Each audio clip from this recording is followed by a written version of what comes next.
नमस्कार, मैं हूं विवेक पांडे और आप देख रहे हैं द लोक नीति। आज आपसे रूबरू होने का एक ऐसा मौका आया है कि मध्य प्रदेश की 3 ऐसी खबरें जो आपको जानना और आपको समझना दोनों ही बेहद जरूरी हैं।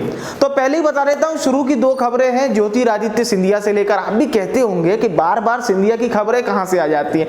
सिंधिया है ही इतने चर्चित व्यक्ति कि कुछ खबरें उनके नाम से आ जाती हैं और कुछ खबरें उनके साए में आ जाती हैं। तो दोनों खबरों को समझते हैं। और अंतिम खबर आज की जो रहेगी वो है उज्जैन से। कल महाशिवरात्रि थी, उस दौरान सभी जो लोग थे वो उज्जैन पहुंचे थे, दूर दूर जिलों से आए हुए लोग दर्शन करने।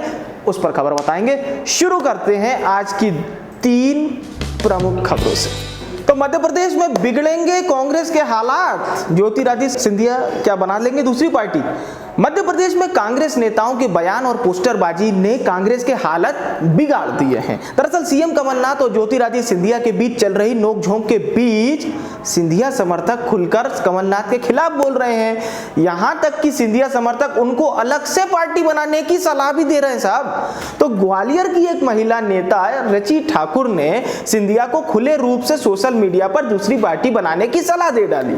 उन्होंने सिंधिया के पिता स्वर्गीय माधवराव सिंधिया द्वारा उगता सूरज चुनाव चिन्ह पर जिस पार्टी से चुनाव लड़ा था उसे पुनर्जीवित करने की सलाह दी है। इतना ही नहीं, उससे एक कदम आगे बढ़कर दूसरा समर्थक कहता है कि मुख्यमंत्री कमलनाथ पर एक व्यक्ति का एक पद का फार्मूला क्यों याद नहीं आ रहा कमलनाथ जी।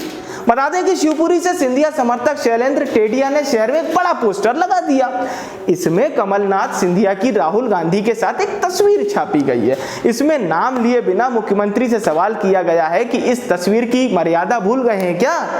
साथ ही लिखा गया कि मध्य प्रदेश सरकार एक व्यक्ति एक पद का फार्मूला याद क्यों नहीं कर पा रही है। तो वहीं सूत्रों की माने तो सिंधिया ने ऐसे समर्थकों को जमकर फटकार लगाई है। सिंधिया ने सभी को एक स्वर में यह संदेश दिया कि उनकी रग रग में कांग्रेस है और वे कांग्रेस पार्टी नहीं छोड़ेंगे।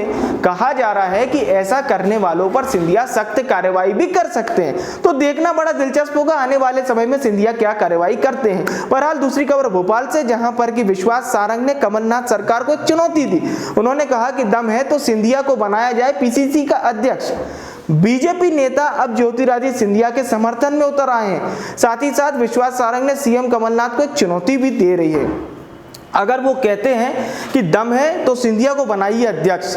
कांग्रेस में योग्यता की कदर को धते पर रखा जा रहा है। तो अब हम आपको बताते हैं ऐसा क्यों हो रहा है। एक समय जहां सीएम कमलनाथ और कांग्रेस नेता ज्योतिरादित्य सिंधिया के बीच तनातनी चल रही है, तो वहीं दूसरी तरफ बीजेपी के नेता भी अब कांग्रेस नेता सिंधिया के समर्थन में उतर आए। बता दें कि भाजपा की सरकार में मंत्री रहे और वर्तमान में बीजेपी के विधायक विश्वास सारंग ने कमलनाथ सरकार पर बड़ा हमला बोला है। साथ ही कमलनाथ को एक खुली चुनौती भी दे डाली है। विश्वास सारंग का कहना है कि गुटों में बटी कांग्रेस के साथ साथ अब कांग्रेस भी यानी कि अब सरकार भी गुट और गिरोहों में बट गई है, ऐसा कहना है उनका।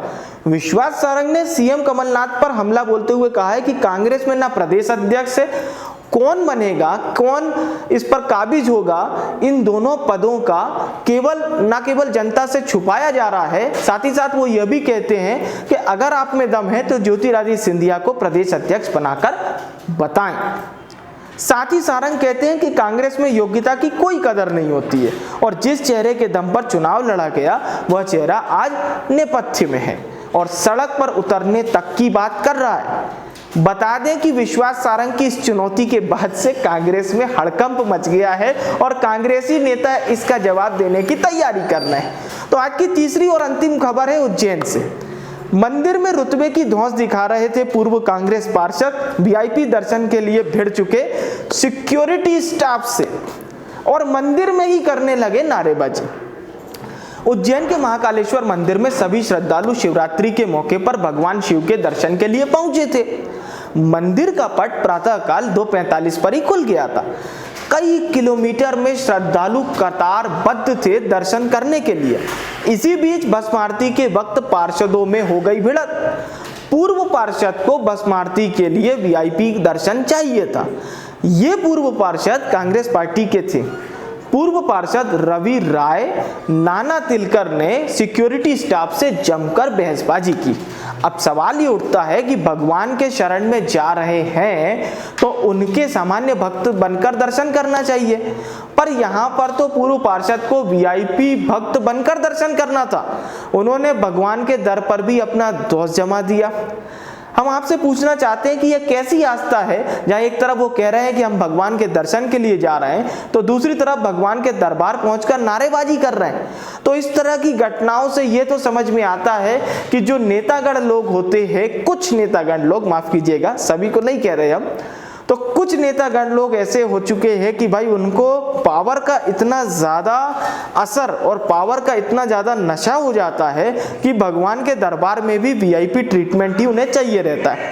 बहरहाल आज की खबर को यहीं समाप्त करते हैं और आने वाले समय में यह देखना बड़ा ही दिलचस्प होगा कि सिंधिया को लेकर जो बयानबाजियां चल रही हैं, भारतीय जनता पार्टी और कांग्रेस में इन बयानबाजियों का अंत क्या सिंधिया स्वयं बोलकर करेंगे या इसी तरीके से इसको चलने देंगे।